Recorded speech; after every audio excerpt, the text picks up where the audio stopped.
Hello class 12।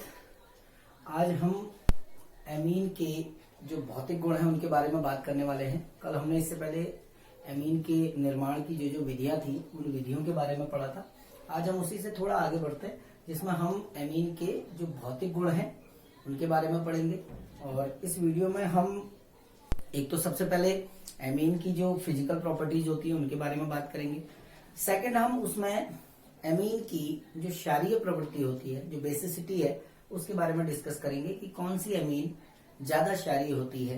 Primary amine ज्यादा क्षारीय होती है, सेकेंडरी एमीन ज्यादा क्षारीय होती है, यानी जो थर्ड डिग्री एमीन होती है उनमें से कौन ज्यादा क्षारीय होता है। तो सबसे पहले जब आप एमीन के भौतिक गुण पढ़ते हैं तो इसमें आता है भौतिक अवस्था, कि इनकी जो फिजिकल स्टेट है, यानी एमीन की भौतिक अवस्था कैसी होती है, इनकी गंध कैसी होती है, या इनका रंग कैसा होता है।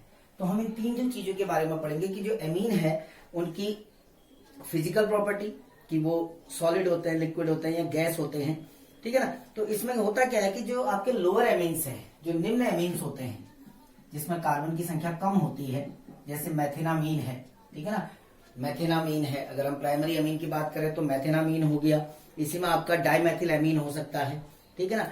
ऐसे एथेनामीन हो गया। यदि निम्न एमीन में अगर हम बात करें तो हम CH3NH2 मैथेनामीन हम कह सकते हैं। 1 डिग्री एमीन की बात करें CH3NH डाइमेथिल एमीन जिसको हम कहते हैं। ऐसी थर्ड डिग्री एमीन हो सकता है CH3N CH3 single bond CH3, third degree amine है जिसका हम नाम देते हैं ट्राइमेथिल एमीन, ठीक है ना। ऐसी एथेनामीन है, यानी जो लोअर मेंबर्स होते हैं एमीन ग्रुप में, जो चाहे प्राइमरी हो, चाहे सेकेंडरी हो, चाहे टर्शियरी हो, इन एमीन ग्रुप में जो लोअर मेंबर्स होते हैं, उन लोअर मेंबर है जो वो रूम टेम्परेचर पर, जो हमारा सामान्य ताप है, उस सामान्य ताप पर रंगहीन गैसें होती हैं सामान्यतः। ये आपके रंगहीन गैसें होती हैं और इनकी जो स्मेल है वो लाइक अमोनिया की तरह होती है। लोअर मेंबर्स की जो स्मेल होती है, एलिफेटिक एमीन की बात कर रहा हूं अभी केवल।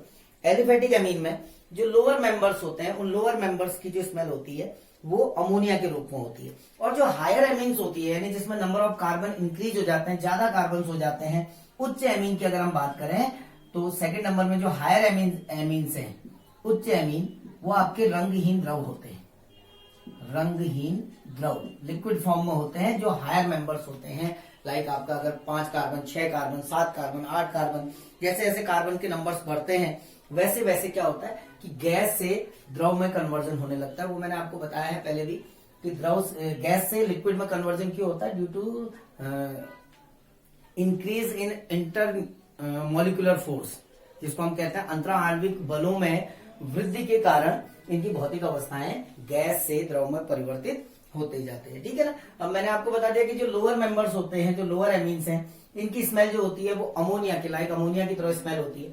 अमोनिया की स्मेल आपने महसूस की होगी, जो सार्वजनिक शौचालयों में जो स्मेल आती है वो लाइक अमोनिया की स्मेल होती है। और जो हायर मेंबर्स होते हैं, इनकी जो स्मेल होती है वो मछली की गंध समान होती है। जैसे आपके फिश की स्मेल होती है मछली की गंध, वैसी इनकी आपकी स्मेल होती है जो हायर मेंबर्स होते हैं एमीन्स में। एलिफेटिक एमीन्स की बात कर रहा हूं अभी केवल, ठीक है ना। और जो आपके एरोमेटिक एमीन्स होते हैं, एरोमेटिक एमीन, एनिलीन वगैरह वगैरह, जितने भी एरोमेटिक एमीन्स होते हैं वो आपके कोई कलर तो उनका भी नहीं होता है, रंगहीन होते हैं, लेकिन वो या तो लिक्विड फॉर्म में होते हैं या वो सॉलिड फॉर्म में होते हैं। तो जो एरोमेटिक एमीन्स होते हैं, एरोमेटिक एमीन्स सामान्य ताप पर या तो द्रव के रूप में पाए जाते हैं या वो आपके ठोस के रूप में पाए जाते हैं। और इनकी जो स्मेल है, क्योंकि एरोमेटिक कंपाउंड है, एरोमेटिक कंपाउंड में वैसे भी एक स्पेसिफिक स्मेल होती है। तो जो एरोमेटिक एमीन्स होते हैं उनकी एक, हर एमीन की एक स्पेसिफिक क्या होती है, स्मेल होती है। तो ये तो हमने बात की एमीन्स की जो भौतिक अवस्था है, जो रंग है, जो गंध है, उसके बारे में। नेक्स्ट हम इसी में डिस्कस करते हैं कि इनकी सॉल्युबिलिटी क्या रहती है, यानी ये एमीन्स जो है ये जल में विलय होते हैं या नहीं होते हैं। तो सेकंड टॉपिक हमारा यहाँ पर कवर होगा विलयता या सॉल्युबिलिटी। एमीन्स की जल में विलय होते हैं या ये कार्बनिक विलायकों में विलय होते हैं। तो सीधे सीधे ये समझना कि जो एमीन्स होती हैं, चाहे वो 1 डिग्री है, 2 डिग्री है या थर्ड डिग्री एमीन है, एमीन्स में एक NH ग्रुप होता है, ठीक है ना। 1 डिग्री एमीन में आपके 2 NH ग्रुप होंगे, 2 NH बॉन्ड होंगे। 2 डिग्री एमीन में 1 NH बॉन्ड होगा और थर्ड डिग्री एमीन में कोई भी NH बॉन्ड नहीं होता है। तो एमीन क्या करती हैं कि जल के साथ हाइड्रोजन बॉन्ड फॉर्म करती हैं इस तरीके से, ठीक है ना। ये भी क्या करेगा, दूसरा हाइड्रोजन भी दूसरे जल के साथ हाइड्रोजन बॉन्ड फॉर्म करेगा इस तरीके से। तो ऐसे ही सेकेंडरी एमीन होगी, वो भी जल के साथ क्या करेगी, हाइड्रोजन बॉन्ड बनाएगी। तो एमीन्स, क्योंकि एमीन्स में जो NH ग्रुप होता है, या NH ग्रुप, इस बॉन्ड को हम कैसा बोलते हैं, ये बॉन्ड होता है क्योंकि इसके दो पोल बन जाते हैं। नाइट्रोजन की इलेक्ट्रोनेगेटिविटी ज्यादा है तो नाइट्रोजन पे नेगेटिव चार्ज, हाइड्रोजन पे पॉजिटिव चार्ज आ जाएगा।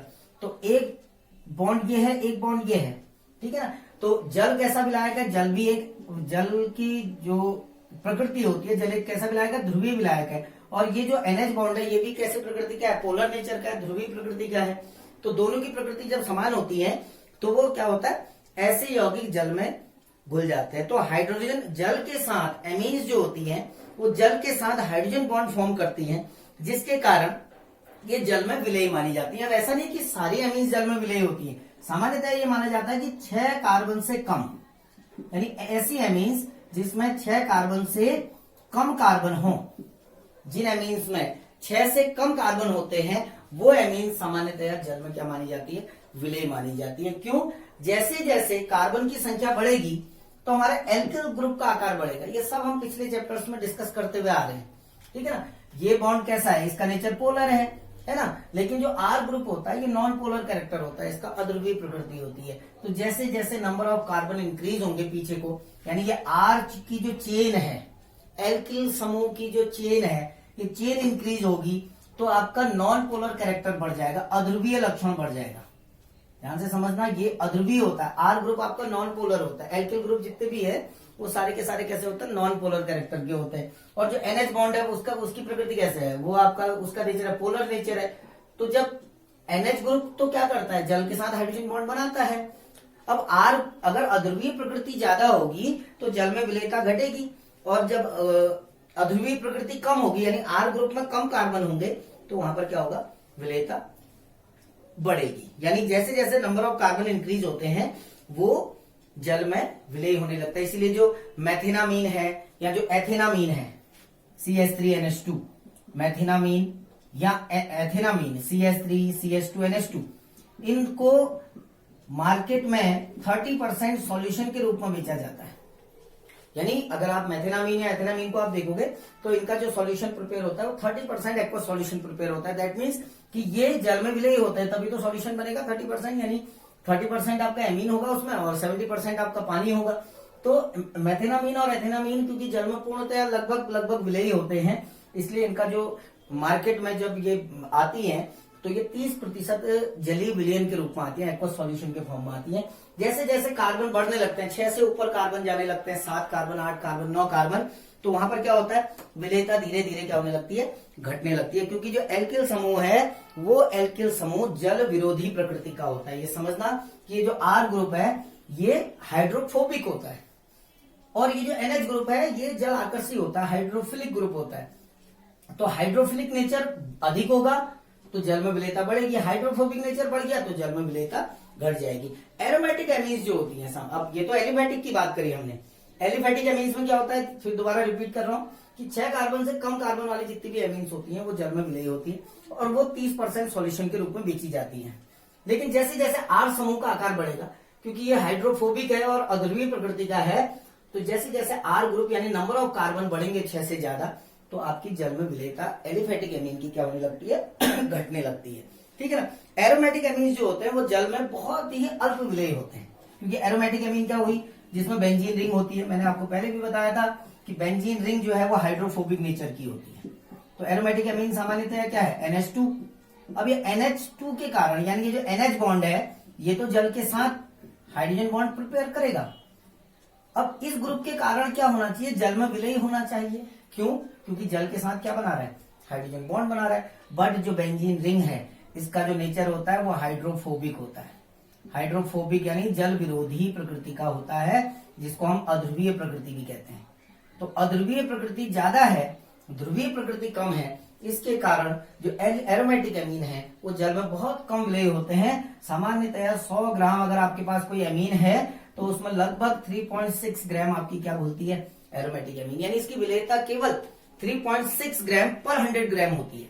100 ग्राम जल में केवल आपका 3.6 ग्राम क्या एरोमेटिक एमीन की विलेयता होती है। और उसके पीछे सीधे सीधे ये रीजन ये है कि ये जो बेंजीन रिंग है, जो बेंजीन न्यूक्लियस है, कि बेंजीन न्यूक्लियस क्या होता है आपका, हाइड्रोफोबिक नेचर का होता है, जल विरोधी प्रकृति होता है। अब जल विरोधी प्रकृति ज्यादा है, जल आकर्षित प्रवृत्ति कम है। NH2 ग्रुप होता है हाइड्रोफिलिक, ये होता है हाइड्रोफिलिक। क्यों? क्योंकि ये जल के साथ हाइड्रोजन बॉन्ड बनाता है, ठीक है ना, ये जल के साथ हाइड्रोजन बॉन्ड बनाता है, तो जल के साथ हाइड्रोजन बॉन्ड बनाने के कारण ये जल आकर्षी होता है। लेकिन आपको दिख रहा होगा बेंजीन रिंग एक बड़ी रिंग होती है, जिसके कारण अध्रुवीय लक्षण या हाइड्रोफोबिक कैरेक्टर बढ़ जाता है। और हाइड्रोफोबिक कैरेक्टर बढ़ने के साथ साथ क्या हो जाता है, इसमें जल की विलेयता घट जाती है जल में। इसीलिए केवल अगर एनिलीन की बात करूं मैं, जो मैंने बनाया सामने, इसकी विलेयता केवल आपके 100 ग्राम पानी में 3.6 ग्राम एनिलीन केवल डिजोल्व हो सकती है। ठीक है, यहां तक क्लियर होगा आपको कि विलेयता जो एलिफेटिक एमीन है 6 कार्बन तक वाले,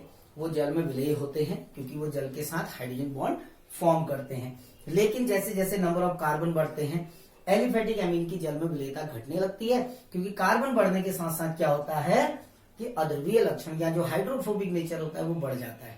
दूसरा, हम एरोमेटिक एमीन्स की बात करें तो एरोमेटिक एमीन्स में क्या होता है कि जो बेंजीन न्यूक्लियस है, जो बेंजीन रिंग है, वो हाइड्रोफोबिक कैरेक्टर की होती है या ध्रुवीय प्रकृति की होती है, जिसके कारण अध्रुवीय लक्षण बढ़ जाता है। ध्रुवीय लक्षण क्या हो जाता है, कम, और अध्रुवीय लक्षण बढ़ने के कारण जल में विलेयता घट जाती है। और ये ध्यान देना, जो जल में अल्प विलेय होंगे वो कार्बनिक विलायक हैं, जैसे बेंजीन है, कार्बन टेट्राक्लोराइड है, ईथर है, अल्कोहल है, इसमें पूर्णतया विलेय होती है। ठीक है, नेक्स्ट हम तीसरे पॉइंट पे आते हैं फिजिकल प्रॉपर्टी में, जो है क्वथनांक, बॉइलिंग पॉइंट।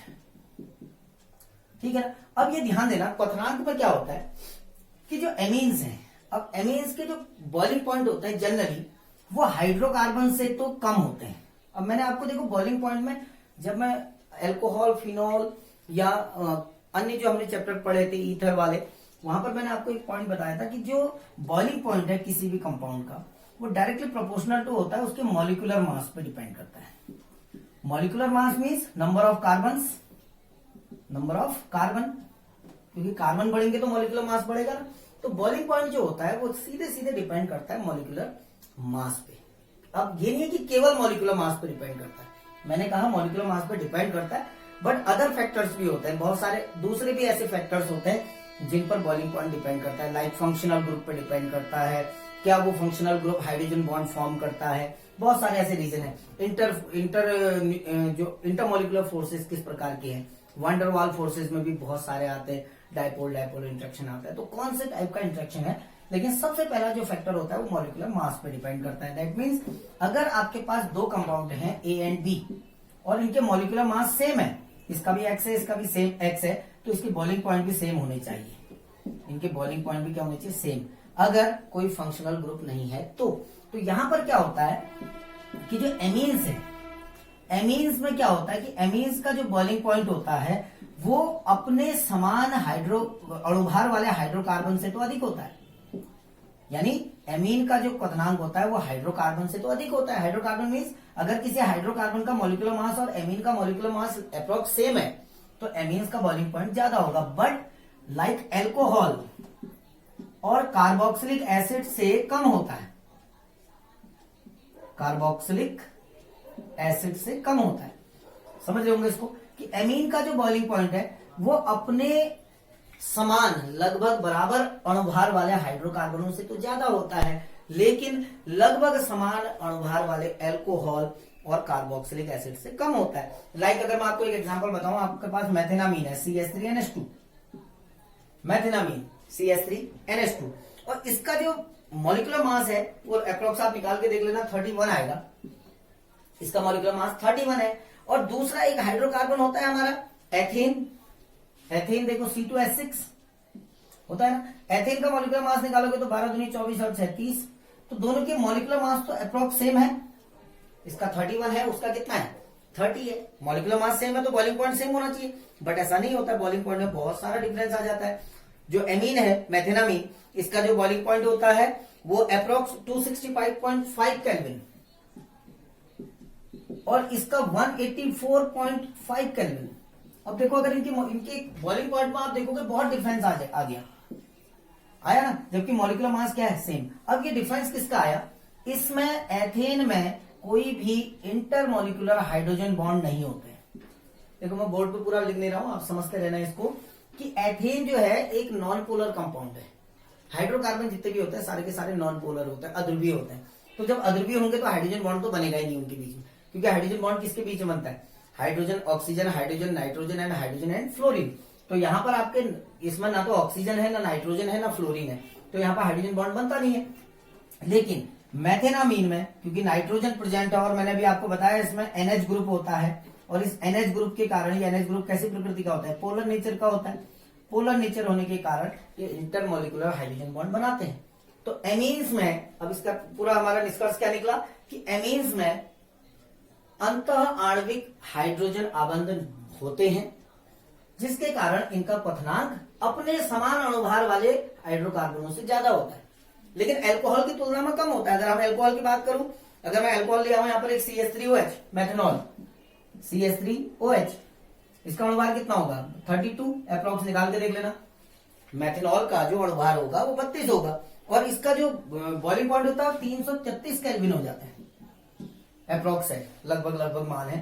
तो बहुत यहां भी बहुत ज्यादा चेंज आ गया। देखो क्यों आ गया? क्योंकि जो मेथनॉल में जो हाइड्रोजन बॉन्ड का जो स्ट्रेंथ होती है और जो यहाँ आपके मेथिनामीन में जो हाइड्रोजन बॉन्ड की स्ट्रेंथ होती है उसमें बहुत ज्यादा डिफरेंस होता है।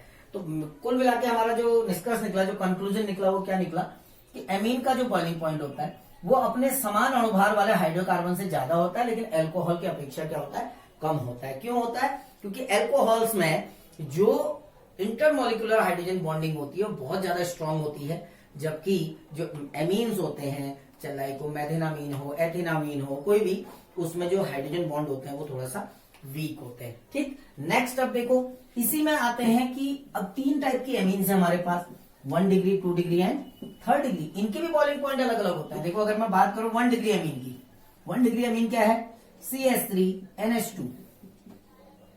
अब इसको ध्यान से समझना, ये आपका 2 डिग्री एमीन है, CH3NHCH3, और ये आपका 3rd डिग्री एमीन है, CH3NCH3CH3। तो प्राइमरी एमीन में जो प्राथमिक एमीन है, आप उसमें देख रहे हैं कि प्राथमिक एमीन में 2 NH बॉन्ड है, एक ये NH बॉन्ड है, एक ये NH बॉन्ड है। तो होगा क्या? ये 2 हाइड्रोजन बॉन्ड फॉर्म करेगा दूसरे एमीन के साथ, एक इस हाइड्रोजन के साथ और एक इस हाइड्रोजन के साथ। कैसे बनाएगा? देखो NHHCH3, एक यहां बन गया CH3NH2 के साथ, एक यहां बन जाएगा, देखो NCH3H। तो 2 हाइड्रोजन बॉन्ड फॉर्म हो रहे हैं। देखो प्राइमरी एमीन कितना हाइड्रोजन बॉन्ड फॉर्म कर रही है? 2। सेकेंडरी एमीन एक ही बनाएगी। देखो कारण, क्योंकि आपका एक ही NH बॉन्ड है। कितने NH बॉन्ड है? एक। तो एक NH बॉन्ड है तो आपका एक ही क्या बनेगा? Hydrogen bond. और 3rd डिग्री एमीन कोई भी हाइड्रोजन बॉन्ड नहीं बनाती है, क्योंकि इसके पास कोई भी NH बॉन्ड है ही नहीं। तो कहने का मतलब क्या है कि प्राइमरी एमीन में 2 हाइड्रोजन बॉन्ड पाए जाते हैं, जिसके कारण ये एसोसिएटेड मॉलिक्यूल के फॉर्म में रहते हैं। एसोसिएटेड मॉलिक्यूल समझते हैं? आपस में जुड़े हुए, डाइमर के फॉर्म में जुड़े हुए रहते हैं। ऐसे ही 2 डिग्री एमीन भी एसोसिएटेड मॉलिक्यूल के फॉर्म में रहते हैं, एक दूसरे से जुड़े रहते हैं। 3rd डिग्री एमीन जो है वो एसोसिएटेड मॉलिक्यूल के फॉर्म में रहती ही नहीं, क्योंकि हाइड्रोजन बॉन्ड नहीं बनाती है। तो सबसे ज्यादा बॉइलिंग पॉइंट किसका हो जाएगा? 1 डिग्री एमीन का, उससे कम 2 डिग्री एमीन का, और उससे कम 3rd डिग्री एमीन का। ठीक है ना? अगर हम बात करें एथेनामीन का, ठीक है ना, एथेनामीन, डाइमेथिलेमीन, ट्राइमेथिलेमीन, अगर हम इनके बॉइलिंग पॉइंट देखें, इनके जो मॉलिक्यूलर मास होता है वो अप्रोक्स सेम होता है। देखो अगर मैं तीनों का एग्जांपल आपको बताऊं कि पहला मॉलिक्यूल हम ले रहे हैं एथेनामीन, CH3CH2NH2। अब आपको पता है इसमें 2 हाइड्रोजन बॉन्ड बनेंगे, ये 1 डिग्री एमीन है। दूसरा मैं ले रहा हूं डाइमेथिलेमीन, CH3NH3, ये 2 डिग्री एमीन है। 3rd हम ले रहे हैं 3rd डिग्री एमीन, ट्राइमेथिलेमीन, CH3NCH3 ये 3rd डिग्री एमीन है। ठीक है ना? अब इनके अगर हम मॉलिक्यूलर मास की बात करूंगा, 1 डिग्री, 2 डिग्री, 3rd डिग्री, इनके मास, इसका 45 है, इसका भी 45 है, इसका 59, आप कैलकुलेट करके देख लेना, इसका 59 मॉलिक्यूलर मास आएगा। तो तीनों के, फर्स्ट और सेकंड के तो मॉलिक्यूलर मास अप्रोक्स सेम, लगभग बराबर सेम है, बराबर है ना? पहले वाले का भी 45 है, दूसरे वाले का भी कितना है? 45। 3rd वाले का थोड़ा सा इंक्रीज हो गया, 59 पे पहुंच गया। ठीक है ना? लेकिन फिर भी बहुत ज्यादा इंक्रीज नहीं हुआ। अगर हम केवल 2 की बात करें, इसका तो बॉइलिंग पॉइंट वैसे ही कम होता है, हमको पता है, क्योंकि हाइड्रोजन बॉन्ड बनाता नहीं है। लेकिन ये कितना हाइड्रोजन बॉन्ड बनाता है? 2। और ये कितना हाइड्रोजन बॉन्ड बनाता है? 1। तो किसका बॉइलिंग पॉइंट ज्यादा होना चाहिए? ऊपर वाले का, 1 डिग्री अमीन का। और होता भी है 1 डिग्री अमीन का 290 केल्विन टेम्परेचर होता है यहाँ पर। अगर मैं देखूं यहाँ पर 290 केल्विन होता है, इसका 280 केल्विन हो जाता है। तो ये जो टेम्परेचर, ये जो बॉइलिंग पॉइंट में डिफरेंस आ रहा है 290 और 280, ये किसके कारण आया? Due to number of hydrogen bond. तो आपका जो प्राइमरी अमीन होती है वो आपके 2 हाइड्रोजन बॉन्ड बनाती है, जबकि जो सेकेंडरी अमीन होती है वो केवल 1 हाइड्रोजन बॉन्ड बनाती है। और जो 3rd डिग्री अमीन होती है वो कोई भी हाइड्रोजन बॉन्ड नहीं बनाती है, जिसके कारण उसका जो बॉइलिंग पॉइंट होता है, उसका जो क्वथनांक होता है वो बहुत कम होता है। ठीक है ना? तो इस वीडियो में हम इतना ही डिस्कस करते हैं। अपनी जो नेक्स्ट वीडियो आएगी उसमें हम एमीन्स की जो क्षारीय प्रवृत्ति है, बेसिसिटी, बहुत इंपॉर्टेंट क्वेश्चन इससे एग्जाम में आता भी है कि कौन सी एमीन ज्यादा क्षारीय होगी, 1 डिग्री, 2 डिग्री या 3rd डिग्री। तो वो नेक्स्ट वीडियो में मैं आपको बताता हूँ। Thank you.